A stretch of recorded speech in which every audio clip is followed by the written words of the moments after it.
Hello dear students, in today's assignment we are going to start the audio video assignment of geography of 7th class. We are going to start with chapter number 1, which is Introduction to Tropical Maps. Now, what would be the learning outcomes of this chapter? Identifying the purpose of topographical maps. Topographical का purpose क्या है इन maps का? Identify features on the topographical sheets on the basis of colors. जो उनके maps होते हैं उनका जो colors होते हैं उनका क्या features हैं उनको कैसे depict करते हैं. Understanding the uses of different signs and symbols on the maps. We will study the different type of signs and symbols on the maps. Understanding the need of scales on topographical maps. जो नीचे scale बने होते हैं किसी भी map के उसका क्या meaning है. Measuring the distance on map using scales. तो उन scales की help से हम कैसे distance measure करेंगे. Now, a topographical or a survey map is a large-scale map showing a great detail of small areas with the help of specific colors and a fixed set of symbols called conventional symbols. अब topographical map जो है उसे survey map भी बोलते हैं. It is a large-scale map showing great details of small areas. जो small areas है उनकी भी detail बताते हैं with the help of specific colors and fixed set of symbols. जो fixed set होते हैं, fixed set मतलब जो fix ही होते हैं कि जो ट्रायंगल है वो माउंटेन्स को डिपिक्ट करेगा. जो फील्ड सर्कल लाइक दिस, जो फील्ड सर्कल है, फील्ड डॉट है वो किसी सिटी को डिपिक्ट करेगा लाइक दिस. जो फिक्स्ड सेट ऑफ सिंबल्स हैं उनको क्या बोलते हैं? Conventional symbols. Topographical maps help you to visualize the shape of the ground in a region. These contain illustration of the surface area to depict the accurate elevation of geographical features. Topo sheets can be used to represent both natural and human-made features like relief, hydrography, vegetation. Now, जो topographical maps हैं वो सिर्फ simple details ही नहीं बताते, वो उसके shape भी बताते हैं कि ग्राउंड की शेप कैसी होगी. They contain illustration of surface area to depict the accurate elevation. Elevation means उसके हाइट कितनी है उस एरिया की. Like some of the areas are below sea level and some areas are above the sea levels. So जो ऐसे जो areas हैं उनकी elevation, उनकी depth और उनकी height जो है वो ये maps बताते हैं. Topo sheets can be use. इनको टोपो शीट्स भी बोलते हैं. टोपोग्राफिकल मैप्स को क्या बोलते हैं? टोपो शीट्स भी बोलते हैं. Topo sheets can be use to represent both natural human made features. तो ये क्या क्या चीज़ें डिपिक्ट करता है, रिप्रेजेंट करता है? Human made as well as natural features like relief. Relief means mountains, valleys, slopes, depression as defined by contour. Contours क्या होती है? ये जो लाइंस हैं, तो इन लाइंस से ये क्या डिपिक्ट करता है? Mountains, valley, slopes. Hydrography. Hydrography में क्या क्या आ जाता है? हाइड्रो मीन्स वाटर रिलेटेड, तो उनमें से क्या आ जाता है? Lakes, rivers, streams, swamps, rapid, falls, coastal flats. जो भी लेक्स हैं, लेक्स आपको पता है क्या होते हैं? रिवर्स, स्ट्रीम्स जो छोटी छोटी बहती हैं नदियाँ, छोटी छोटी जो होती हैं. स्वैम्स जो डम्प एरिया होते हैं, जो लाइक दलदल सा होता है ना एरिया, वो स्वैम्पी एरियाज़ होते हैं. रैपिड्स होते हैं, रैपिड्स भी वैसे ही होते हैं जो छोटे छोटे टोए से होते हैं. Falls like waterfalls. Coastal flats जो उसके ओशन के किनारे होते हैं, coastals areas. Now vegetation. Wooded, cleared area, vineyards, oak yards. तो ये सब एरियाज़ को भी ये डिपिक्ट करते हैं. Transportation. Now transportation, roads, trails, railways, bridges, airports, airfields. Infrastructure अब कौन कौन सा इंक्लूड होता है? Building, urban development, power transmission lines, pipelines, towers. Boundaries, international boundary, provincial, territorial, administrative, recreational, geographical.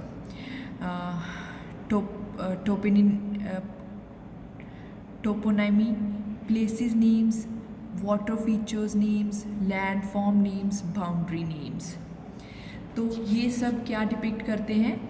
Depicted by topo sheets. Now next, page number 2. A topographical map contains the same elements generally used in non-topographical maps like scale, legend and north arrow. He is saying that topographical map में वो चीज़ें भी होती हैं जो non topographical maps में होती हैं. For example, scale, legend and north arrow. The map legend provide a complete listing of all features and corresponding symbols. Legends क्या होते हैं? साइड पे जो बॉक्सेस बने होते हैं जो डिपिक्ट करते हैं कि ये जो सर्कल है ये डिपिक्ट कर रहा है, ये जो एरो है ये डिपिक्ट कर रहा है. तो ये सारी चीज़ें complete listing of all features, कौन कौन से फीचर्स हैं उनकी प्रॉपर लिस्ट जो है वो नॉन टोपोग्राफिकल मैप्स में भी पाई जाती हैं. Now, topographical maps are created and published by National Mapping Agency of every country. The Survey of India (SOI) publishes topographical maps of our country. अब टोपोग्राफिकल मैप्स जो हैं वो एक नेशनल मैपिंग एजेंसी है. ऐसे नहीं है कि हर कोई टोपोग्राफिकल मैप बना सकता है. ये पर्टिकुलर एजेंसी है, the survey of India, SOI नाम की एक एजेंसी है जो पब्लिश करती है टोपोग्राफिकल मैप हमारी कंट्री का. Now, purpose of topographical map. अब टोपोग्राफिकल मैप जो है उसका मेन पर्पस क्या है, वो किस चीज़ के लिए है mainly? A topographical map is generally used as a base map. इसको हम बेस मान के चलते हैं. कोई भी मैप हमने ड्रॉ करना है तो इसको बेस लेके चलते हैं. As it help to draw other type of maps. तो इस मैप से हम बहुत सारे मैप्स और बना सकते हैं, इसलिए इसको बेस मैप भी बोलते हैं. The topo sheets are used by government agencies in urban planning, resource development and surveys. Survey करने के लिए, किसी भी चीज़ का देखने के लिए कि क्या चीज़ ये सही जाएगी, या कोई भी रिसोर्स, कोई भी नया रिसोर्स खोलना है गवर्नमेंट को, कोई नई फैक्ट्री लगानी है, उसके लिए अर्बन प्लानिंग जो सिटीज़ की जो प्लानिंग होती है, जो लेआउट होता है, उनको बनाने के लिए भी क्या यूज़ करते हैं? Topographical maps. तो ये एक बेस मैप है. Hikers and climbers use topo sheets to calculate height of roads, hills and mountains. जो हाइकर्स होते हैं, जहाँ क्लाइंबर्स होते हैं, जो माउंटेन्स क्लाइंबर्स होते हैं, जो हाइकिंग करते हैं, माउंटेन्स के ऊपर चढ़ते हैं, है ना, तो वो भी ये यूज़ करते हैं ये वाला मैप. किसके लिए? उसकी हाइट कैलकुलेट करने के लिए. किसी रोड की हाइट कितनी है, किसी हिल की हाइट कितनी है, माउंटेन्स की हाइट कितनी है. Now, the contour method. Contour method होता है जो लाइंस वाला मेथड होता है, लाइक दिस, कि इसमें बताया गया है कि कौन सी हाइट पे कितने हैं. ये जो हाइट है, ये जो बाउंड्री है, ये इतनी हाइट पे है, ये जो बाउंड्री है ये इतनी हाइट पे है, ये जो बाउंड्री है ये इतनी हाइट पे है. ठीक है. Now let's have a detail about this contour method. The most commonly used method to represent physical feature on topographical map is drawing contour lines. It is an effective method to show relief or elevation. कोई भी ये जो method है ये किसी चीज़ का elevation मैंने आपको क्या बताया था पहले, किसी भी चीज़ का हाइट या डेप्थ को मेजर करने के लिए ये मेथड हम यूज़ करते हैं. Now, contour lines. A contour line connects places of equal elevation to a topo sheet. Contour line क्या करती है? Connect places of equal elevation. Equal elevation के जो places होती हैं उनको connect करने के लिए. These lines show the height of ground above or below the mean sea level. मैंने आपको पहले भी मेंशन किया है दैट कोई भी ग्राउंड लेवल, जो कोई भी लेवल की ग्राउंड है, जहाँ तो वो सी से अबव, कितनी अबव है, कितनी बिलो है. Every fifth contour line is a topographical map. On a topographical map is labeled for easy reading. अब ये देखो 1 1 2 3 4 फिफ्थ लाइन पे क्या किया उन्होंने, लेबलिंग की हुई है. ये देखो लेबलिंग की हुई है. फिफ्थ लाइन पे जाके क्या उन्होंने किया है, लेबलिंग की है. तो ये वही बोल रहा है कि every fifth line is labelled, ताकि ईजिली रीड हो जाए कि ये वाले जो है एरिया ये किस लेवल पे है. This line is called index contour. इस लाइन को क्या बोलते हैं, index contour. Mark this word index contour. Index contours are generally bolder than the other contour lines on the map. ये थोड़े बोल्ड होते हैं बाकी लाइन्स की वजह के comparatively. Like these lines are little bit slim and these lines are bold one. Now the spacing between contour help determine the elevation. तो जो spacing है वो क्या help करती है, elevation को देखने के लिए. If the lines are closer to each other it represents steep slope. If the lines are far apart it denotes a gentle slope or flat terrain. Like for example see here, ये lines में बहुत ज़्यादा कम distance है, तो it means कि यहाँ पर बहुत ज़्यादा तीखी स्लोप होगी, ऐसे स्लांटिंग, प्रॉपर स्लांटिंग होगी. इसमें बहुत ज़्यादा डिफरेंस है, तो इट मीन्स तो यहाँ पर एरिया थोड़ा फ्लैट होगा या थोड़ी सी ढलान होगी, यहाँ पर थोड़ी सी स्लोप होगी. Now contour intervals. Contour interval is a altitudinal difference between two consecutive contour lines. These are constant throughout the map. जो control intervals होते हैं वो क्या है, एल्टीट्यूडनल डिफरेंस, कि कितना हाइट का डिफरेंस है दो सक्सेसिव कंट्रोल लाइंस में. दो जो लाइंस जा रही हैं कंट्रोल लाइंस, उसमें जो डिफरेंस क्या है उसको मेनली कंट्रोल इंटरवल बोलते हैं. These are constant throughout the map. तो ये कांस्टेंट रहते हैं सारे मैप में. In topographical maps control interval is usually 20 m और 10 m, 20 मीटर और 10 मीटर. ये जो कंटोर इंटरवल है मेनली या तो 20 मीटर का होता है या फिर 10 मीटर का होता है. हॉरिजॉन्टल डिस्टेंस और spacing between the successive contour lines on the other hand varies depending upon the steepness of slope of the land. तो जो हॉरिजॉन्टल डिस्टेंस और spacing between the successive controls जो हैं वो ऑन द अदर हैंड क्या show करते हैं कि ये जो स्लोप है कितनी ज़्यादा स्टीप है, कम है या ज़्यादा है. स्टीपनेस मीन्स जो स्लोप है कितनी ज़्यादा तीखी है, ऐसे है या थोड़ी सी ऐसी टिल्टेड है, कितने एंगल पे है. Steeper the slope closer are the lines and smaller the spacing. जितनी ज़्यादा, मैंने आपको पहले भी बताया था यहाँ पर कि जितना ज़्यादा स्लोप जो है, जितना ज़्यादा होएगी स्लोप, जितनी ज़्यादा तीखी होएगी तो उतना ही ज़्यादा डिस्टेंस कम होगा लाइंस में. जितना ज़्यादा कम स्लोप होएगा, लाइक ऐसे होएगा, तो ये स्पेसेस भी उतनी ही ज़्यादा होएंगी लाइंस में. इन लाइंस में डिस्टेंस उतना ज़्यादा होएगा. On gentle slope area such as plains these lines have large gap between them. तो जहाँ पर प्लेन थोड़ा आ जाता है तो जो गैप है वो ज़्यादा हो जाता है. Generally, contour intervals are provided with each topographical map. However, it can also be calculated by counting the number of contours till the next label line. वो बोल रहा है कि जो कंटोर इंटरवल्स हैं वो हर एक टोपोग्राफिकल मैप में होते हैं. अगर वो ना हो तो हम कंटूर लाइंस जो हैं उनको काउंट करके भी निकाल सकते हैं. Like for example we have read earlier that every fifth line is a this index contour. तो इंडेक्स कंटूर से हम इन लाइंस के बीच में हम जो मेजर करके हम क्या निकाल सकते हैं, contour intervals.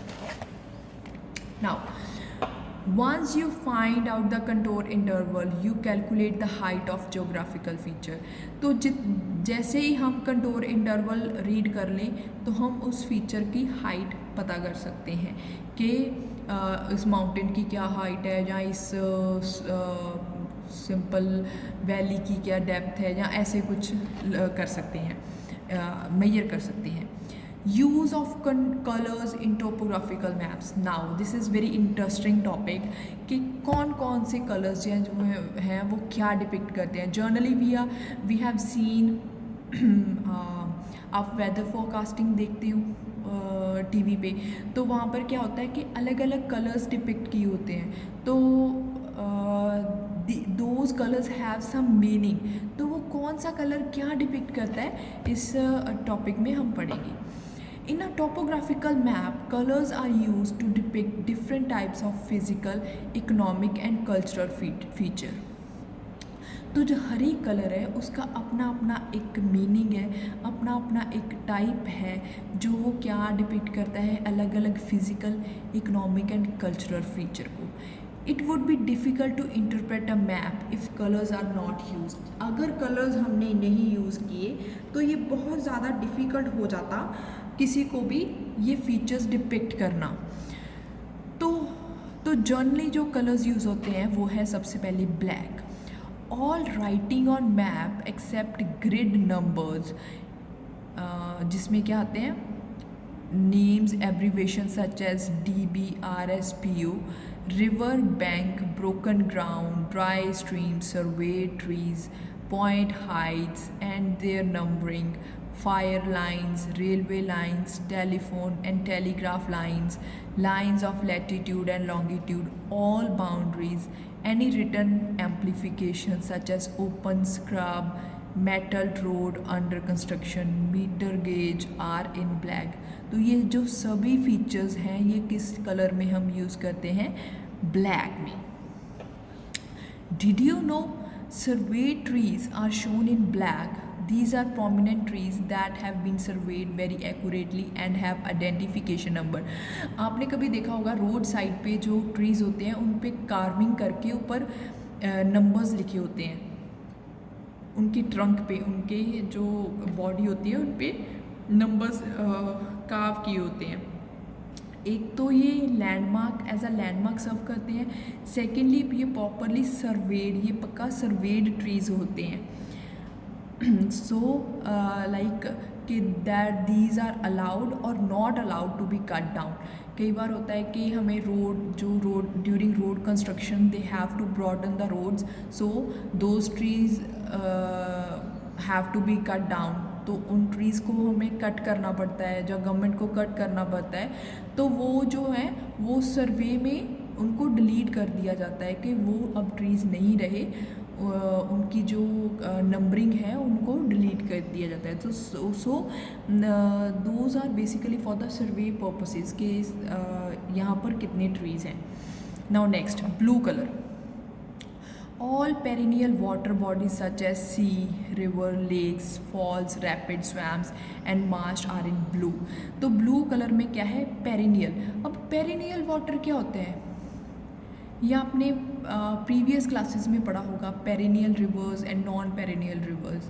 Perennial rivers are those, perennial water bodies are those which run throughout the year, and non perennial are those which are seasonal. जो बारिश आई तो रिवर चल पड़ी, अगर बारिश नहीं है तो सूखा पड़ गया। तो जो पेरिनियल वाटर जो है जो थ्रू आउट द ईयर चलते हैं, तो वो कैसे डिपिक्ट करते हैं, ब्लू कलर के साथ। Now the green. Vegetation like wooded and forest area are shown with green wash and orchards, scattered trees and shrubs shown in green color। तो जितनी भी वेजिटेशन है, जितने भी ये ऑर्चर्ड्स हैं, जितने भी ये हमारे बाग लगते हैं, फ्रूट्स के बाग लगते हैं, ये जो सब कुछ है ये कौन से कलर में होता है depict, green colour. Now yellow. All cultivated area on our topo sheets are usually showing different shades of yellow। तो जितना भी कल्टिवेटेड, जितना भी एग्रीकल्चर जो होता है, एग्रीकल्चर मीन्सली जो कल्टिवेशन होती है, like we grow rice, wheat, maize, ये जो चीज़ें होती हैं ये येलो कलर से हम डिपिक्ट करते हैं। Now white patches, they are use to show barren, waste land और अनकल्टिवेटेड लैंड। तो ये कौन सी लैंड को शो करता है, ये वाइट कलर बैरन लैंड, उजड़ी हुई ज़मीन को, जो वेस्ट लैंड पड़ी हुई है जिसका कोई यूज़ नहीं है, या अनकल्टिवेटेड जिसको कल्टिवेट नहीं किया गया, उस लैंड को जो बोलते हैं snow covered area in mountain, glaciated, glaciated means जहाँ पर ग्लेशियर्स हैं, जहाँ स्नो कवर्ड एरिया है माउंटेन के, उनको भी वाइट पैचेस से डिपिक्ट करते हैं। Now brown, different shades of brown are used to show relief features and elevation. Relief features भी हम यूज़ करते हैं और एलिवेशन शो करने के लिए भी। Control lines and figure denoted the height of controls are also shown in brown. जो अब अभी हम पढ़ के गए हैं कंट्रोल लाइंस, तो उनको भी कौन से कलर से हम शो करते हैं, ब्राउन लाइन से। Physical features such as sand hills, dunes and shifting sands are also depicted using brown colours. जो सैंड डून्स, जो टिब्बे बन जाते हैं सैंड के हवा आने से, जहाँ जो शिफ्टिंग सैंड होती है, जो सैंड इधर से उधर शिफ्ट हो जाती है, तो उनको भी कौन से कलर से डिपिक्ट करते हैं, ब्राउन कलर से। Now red, grid lines easting and northing and their numbering, all roads metalled and unmetalled, car tracks, footpath, settlement, huts and buildings are given in red. तो ये जो सारे हैं, जो फुटपाथ्स हैं, जहाँ सेटलमेंट्स, हट्स हैं, ये कौन से कलर से डिपिक्ट करते हैं, रेड कलर से। Now science and symbols used on topographical maps. तो साइंस एंड सिंबल्स जो हैं, अलग अलग तरह के साइंस यूज़ होते हैं, अलग अलग तरह के सिंबल्स यूज़ होते हैं। Now here it is given a small table, जहाँ पर इंटरनेशनल बाउंड्री जो है वो bold line, dot small bold line, dot small bold line. तो स्टेट बाउंड्रीज कैसे हैं, very sleek dot and line, dot and line. District boundaries are of different patterns like line or dot or single line. Here are all the symbols of different things, from roads, metalled or unmetalled, cart, footpath, bridges, canals, dams, dry rivers, islands. These all symbols are given here. Now the scales. Scale refer to the relationship between the distance of a location on the map with its actual distance on the ground. तो scale basically है क्या, आपने देखा होगा कि map के नीचे एक ऐसा एक स्केल बना होता है। तो उसमें होता क्या है, उसमें क्या होता है कि किलोमीटर्स को सेंटीमीटर या मिलीमीटर में कन्वर्ट कर दिया गया होता है। कि अगर आप सपोज़ आप 5 मिलीमीटर ले रहे हो, तो 1 मिलीमीटर किसके इक्वल है, 5 किलोमीटर की, ठीक है। 1 millimetre is equal to 5 kilometre. For example, let's take example, here is a scale, so 1 millimetre, ठीक है। तो ये 2 मिलीमीटर हो गया, this is 3 and this is 4। Now 1 millimetre is equal to 5 kilometre. So if we are talking about 4 millimetre, 4 millimetre is equal to 5 into 4 is equal to 20 kilometres. तो अगर हम यहाँ पर मैप में 4 मिलीमीटर की बात कर रहे हैं, इट मीन्स एक्चुअली हम 20 किलोमीटर्स यहाँ से लेके यहाँ तक कवर हो जाता है। सपोज़ यहाँ here is Machhiwara Sahib and here is suppose Nawanshahr. In the map it will be shown as 4 mm, 4 millimeter, but actually it can't be 4 millimeter. So we have to convert the 1 mm is equal to 5 kilometers, 1 mm is equal to 5 kilometers. So the total distance is 4 mm, 4 mm is equal to 5 into 4 equal to 20 kilometres. तो actual distance जो है वो कितना हमारे पास आया, 420 kilometres. Now, scaling ensure that all objects on the grounds are proportionally represented on the map. It also help calculate distance between two location on the earth. तो ये हम easily calculate कर सकते हैं स्केल की हेल्प से कि अर्थ पे यहाँ से लेके यहाँ तक डिस्टेंस कितना हो जाएगा. Now there are different types of scales. There are mainly three ways to represent map scale. First is representative fraction. In this type of scaling, the numerator represent the distance of the map. Numerator जो है, जो ऊपर वाला part है, वो क्या show करता है? Distance on the map. Denominator represent the distance on the ground. तो यो जो actual ground का distance है, वो represent करता है denominator. The numerator value is always 1. जो numerator है वो हमेशा 1 रहता है. The numerator and denominator value have same units. तो उनके units भी same ही होते हैं. Units can be represented in centimeter, meter, feet, inches, etc. तो RF क्या निकली हमारी? Distance on the map upon distance on the ground. Representative fraction क्या निकली? Distance on the map. जो map पे distance है वो क्या हो रहेगा? हमेशा 1. This is a condition in the representative fraction. कोई भी रिप्रेजेंटेटिव फ्रैक्शन निकालने के लिए किसी भी मैप की हमें न्यूमिनेटर हमेशा 1 लेना है और डिस्टेंस फ्रॉम द ग्राउंड क्या लेना है? जो उसका एग्जैक्ट डिस्टेंस है. तो ये ध्यान में रखना है कि इसका और इसका जो यूनिट्स हैं वो सेम होना चाहिए, चाहे वो सेंटीमीटर है, चाहे वो फीट है, चाहे वो इंचेस है. अगर नहीं है तो उसको आप कन्वर्ट कर लोगे. नाउ लीनियर और graphical scale. It is similar to ruler. जो आपका स्केल होता है ना, आपका जो मार्किंग स्केल होता है, जो आप बेसिकली मैथमेटिक्स में यूज़ करते हो या कोई भी लाइन ड्रॉ करने के लिए यूज़ करते हो, उसे आप रूलर बोलते हैं.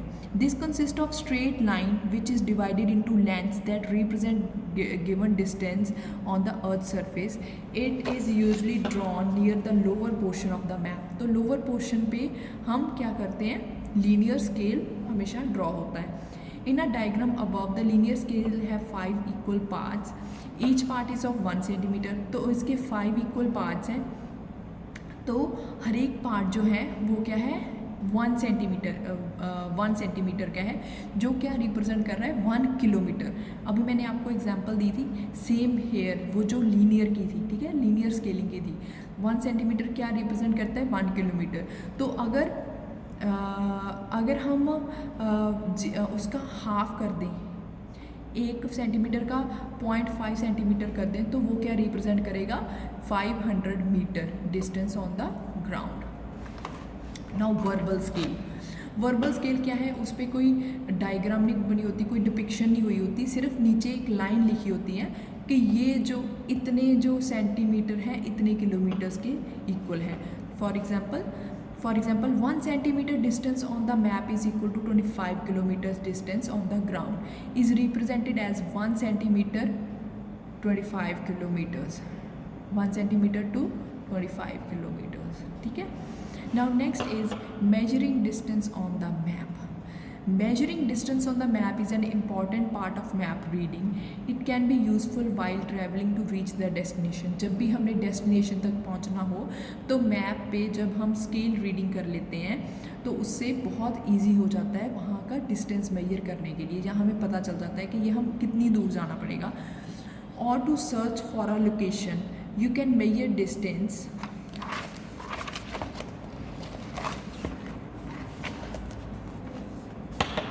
The map along the straight line और अलॉन्ग कर्व्ड लाइन. तो ये जो है हम स्ट्रेट लाइन पे भी मेजर कर सकते हैं और कर्व्ड लाइन पे भी मेजर कर सकते हैं. नाउ फर्दर, अगर हमने स्ट्रेट लाइन पे मेजर करना है तो a ruler is used to measure distance between any 2 points on a map. After calculating the distance on the map, you can use a map scale to calculate the actual distance on the ground. तो actual distance जो है ground का measure करने के लिए हम क्या करते हैं? map scale use करते हैं. Along curved lines. अब along curved lines हम क्या करते हैं? Curved lines can be railway lines, roads, rivers, etc. There are two methods. तो इसको मेजर करने के लिए जो कर्व्ड लाइंस हैं उनको मेजर करने के लिए हमारे पास टू मेथड्स हैं further, the divider method, the divine method. First of all, we will talk about the divider method. In this method, a divider is used as a tool. तो divider आपको पता है ना, आपकी जो ज्योमेट्री बॉक्स होता है उसमें ये मिलता है. आप जैसे कंपास यूज़ करते हैं, साथ में एक डिवाइडर भी होता है, तो उसको जो कंपास जैसा होता है ना, जो दोनों साइड्स पे पिन्स होती हैं, तो उसको डिवाइडर बोलते हैं. To measure the distance, set the points end of the divider 1 or 2 centimeter apart from each other. Keep one pointed end of the divider at one end of the object. Turn the divider continuously until you reach the other end. Count the number of turns and by using the scale of the map calculate the actual distance of the ground. तो हमने क्या करना है, suppose यहाँ से लेके यहाँ तक हमने क्या करना है, मेजर करना है डिस्टेंस. तो हमने क्या किया, एक पॉइंट पे हमने फिक्स कर लिया और दूसरी पॉइंट तक हमने एक्सटेंड कर लेना है. तो उसको एक्सटेंड करके हमने यहाँ से यहाँ तक मेजर करना है कि हमने कितना डिस्टेंस कवर किया. तो अगर हम यहाँ से लेके यहाँ तक इसको मेजर करेंगे, इसको this side it's given, the measurements are given on this sides. Firstly, measure from A point, fix the one point of the divider at the A point and extend toward the destination. Destination की तरफ हम इसको extend करेंगे. तो इसको हमने इस scale से मेजर कर लेना है. फिर उसको टर्न करके हमने देखना है कि कितने सेंटीमीटर हमने कवर किया है. तो उस सेंटीमीटर से हम उसके किलोमीटर्स निकाल लेंगे. Now, the divine method. In this method, it is a simple method. एक स्ट्रिंग यूज़ करते हैं जिसपे मार्किंग की होती है. In this method a string is use to measure the distance on the map. Place the string along the feature that you want to measure from one end to other. Ensure that all bends and curves are followed. Measure the length of the string and using the map scale calculate the actual distance of the ground. तो curves को क्या करते हैं हम लोग, curves के लिए एक थ्रेड लेते हैं, 1 and 2 सेकेंड एंड जाते हैं फॉलोइंग द कर्व को फॉलो करते हुए हम उसको मेजर करते हैं. फिर उसको स्ट्रिंग को हम सीधा करके अपने स्केल के साथ मेजर करके, ऐसे सपोज़ ऐसे हमने मेजर करके बाद में देख लेना है कि इतना डिस्टेंस बना है, तो ये इतने किलोमीटर्स हो गया. Now that's all for this chapter. In the next assignment we will discuss the back exercise as well as question answer of this chapter. Till then, please read the chapter thoroughly. Thank you.